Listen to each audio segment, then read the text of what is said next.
ملتان میں defence housing authority یا DHA اور سٹی ہاؤسنگ سوسائٹی کے منصوبوں کی خاطر آموں کے باغات کی بے دریغ کٹائی کی اطلاعات بالکل درست نکلی ہیں، لیکن اس حوالے سے حکام کا کہنا ہے کہ ان باغات کے مالکان نے اچھی قیمت کے عوض اپنی مرضی سے یہ زمینیں فروخت کی، لہٰذا حکومت ان درختوں کی کٹائی کے خلاف کسی قسم کی کارروائی سے قاصر ہے۔ ان دنوں سوشل میڈیا پر ملتان شہر میں ڈیفنس ہاؤسنگ اتھارٹی اور دیگر رہائشی اسکیمیں بنانے کے لیے آم کے باغات کی کٹائی کی ویڈیوز خوب وائرل ہو رہی ہیں۔ اس حوالے سے اب یہ پتہ چلا ہے کہ بوسن روڈ اور شجاع آباد روڈ پر واقع رسیلے آم کے باغات کے مالکان کو فی ایکڑ 1 کروڑ روپے سے 2 کروڑ روپے تک آفرز ملے، جس پر انہوں نے یہ زمینیں ہاؤسنگ سوسائٹی والوں کو فروخت کر دی، لہٰذا اب کئی ماہ سے یہاں گھروں کی تعمیر کے لیے دھڑا دھڑ آموں کے درخت کاٹے جا رہے ہیں۔ مقامی لوگوں کے مطابق وائرل ہونے والی ویڈیوز میں سے ایک ویڈیو جس میں آم کے درخت کاٹ کر ایک ٹریکٹر ٹرالی پر رکھے جا رہے ہیں ملتان میں بوسن روڈ کی ہے۔ ایک مقامی زمیندار نے بتایا کہ بوسن روڈ کی یہ جگہ سٹی ہاؤسنگ سوسائٹی فیز 1 کے لیے استعمال ہو رہی ہے، جبکہ باقی کی درخت کاٹنے کی ویڈیوز شجاع آباد روڈ کی ہیں جہاں سٹی ہاؤسنگ سوسائٹی کے فیز 2 پر کام ہو رہا ہے۔ مینگو گروورز ایسوسی ایشن ملتان کے صدر طارق خان کے مطابق ایک ویڈیو شجاع آباد روڈ کے علاقے نشتر 2 کی ہے جہاں سٹی ہاؤسنگ سوسائٹی نے اپنے فیز 2 منصوبے کی تعمیر کا اعلان کر رکھا ہے۔ انہوں نے بتایا کہ سٹی ہاؤسنگ پروجیکٹ سے پہلے ڈیفنس ہاؤسنگ اتھارٹی پروجیکٹ شروع ہوا تو اس علاقے کے کسانوں سے ہزاروں ایکڑ زمین پر موجود آموں کے باغات خرید لیے گئے اور درختوں کو کاٹ دیے گئے۔ اس حوالے سے ملتان ڈیولپمنٹ اتھارٹی کے DG آغا علی عباس کا کہنا ہے کہ قانونی طور پر نجی ملکیت کی زرعی زمینیں جو زرعی زون میں نہیں آتی وہاں محکمہ درختوں کی کٹائی، باغات اور زرعی زمینیں ختم کرنے اور کاٹنے پر کوئی قانونی کارروائی نہیں کر سکتا۔ انہوں نے کہا کہ ڈیفنس ہاؤسنگ اتھارٹی کے بعد اب سٹی ہاؤسنگ سوسائٹی کو بوسن روڈ پر فیز 1 پر کام کرنے کی اجازت دی گئی ہے، جس میں وہ خریدی گئی زمینوں پر درختوں کی کٹائی سمیت ہر قسم کا ترقیاتی کام کر سکتے ہیں، لیکن ان کے مطابق شجاع آباد روڈ پر سٹی ہاؤسنگ سوسائٹی کو فیز 2 پر منصوبہ شروع کرنے کی مشروط اجازت دی گئی تھی، جس میں ابھی وہ درختوں کی کٹائی سمیت کوئی بھی تعمیراتی کام شروع نہیں کر سکتے۔ ان کا کہنا ہے کہ وہ شجاع آباد روڈ پر درختوں کی کٹائی سے متعلق تحقیقات کریں گے کیونکہ ابھی تک وہاں تعمیراتی کام کرنے کی اجازت نہیں دی گئی۔ تاہم ان کا کہنا تھا کہ باغات اور زراعت کے لیے محفوظ قرار دیا گیا علاقہ جو کہ 1500-1600 ایکڑ بنتا ہے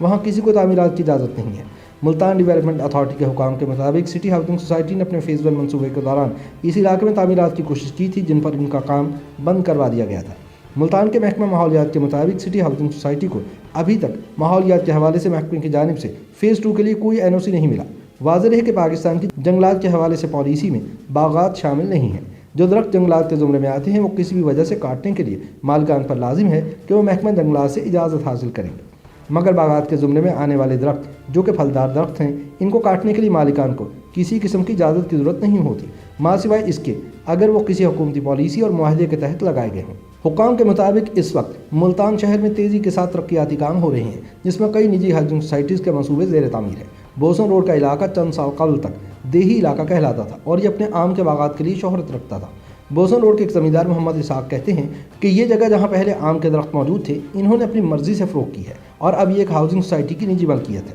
شجاع آباد روڈ کے علاقے کے ایک زمیندار نے بتایا کہ انہوں نے باغ کا علاقہ زیادہ دام وصول کر کے فروخت کیا ہے۔ DHA ملتان اور سٹی ہاؤسنگ سوسائٹی کا فیز 1 ایک دوسرے کے قریب تعمیر ہو رہے ہیں اور ان دونوں مقامات پر آم کے درخت بڑی تعداد میں کاٹے گئے ہیں۔ اب یہاں تیزی سے تعمیراتی کام جاری ہے جس میں رہائشی اور کمرشل زمینیں لوگوں کے لیے دستیاب ہیں۔ ملتان مینگو گروورز ایسوسی ایشن کے صدر طارق خان کا کہنا تھا کہ گزشتہ چند برسوں سے ملتان کے اندر زرعی زمینیں اور باغات کو ہاؤسنگ سوسائٹیز کے لیے فروخت کرنے کے رجحان میں اضافہ ہوا ہے۔ زمیندار خود اپنی خوشی سے مہنگے داموں یہ زمینیں فروخت کر رہے ہیں۔ طارق خان نے بتایا کہ اس کی وجہ باغات اور زرعی زمین سے زمیندار کی آمدن کا کم ہونا اور حکومت کی جانب سے اس پر کوئی توجہ نہ دینا ہے۔ اگر زمیندار کو مارکیٹ سے اچھے پیسے ملتے ہیں تو وہ زمینوں کو فروخت کر دیتے ہیں۔ ان کا کہنا تھا کہ 2-3 بڑی ہاؤسنگ سوسائٹیز کے علاوہ چھوٹی بڑی کئی ہاؤسنگ کالونیاں اس وقت بن رہی ہیں جن کے لیے زرعی زمین اور باغات استعمال ہو رہے ہیں۔ نشتر کے علاقے میں اپنا باغ فروخت کرنے والے ایک زمیندار نے بتایا کہ اپنے بچوں کے مستقبل کے لیے انہوں نے یہ باغ فروخت کیا ہے۔ انہوں نے کہا کہ ہم نے اس کے بہت اچھے دام لیے ہیں، ملنے والے پیسوں سے کوئی کاروبار وغیرہ شروع کرنے کا سوچ رہے ہیں